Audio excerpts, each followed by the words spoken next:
আমাদের উঠে যেতে বলা হয়েছে যে এখানে বিউটিফিকেশন করা হবে, আপনারা এখান থেকে উঠে যান।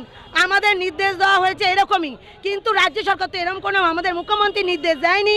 মুখ্যমন্ত্রীর নির্দেশ আছে ফুটপাতে বিজনেস করো, কোনো গরিবকে আমরা পেটে লাথি মারবো না, বিজনেস করবে, আসবে, যে যার চাকা সিস্টেম গাড়ি করবে, ফুটপাতে যেন কোনো অসুবিধা না হয়, বিজনেস করে আবার গাড়ি তুলে রাখবে।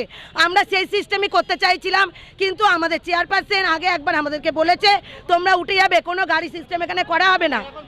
তাহলে আজকে কি আপনাদের মূল বক্তব্য কি আজকে এই সময় দাঁড়িয়ে? আমাদের মূল বক্তব্য এটাই যে আমরা কোথায় যাব, আমাদের যদি আমাদের দাবি না মানে আমরা কোথায় যাব?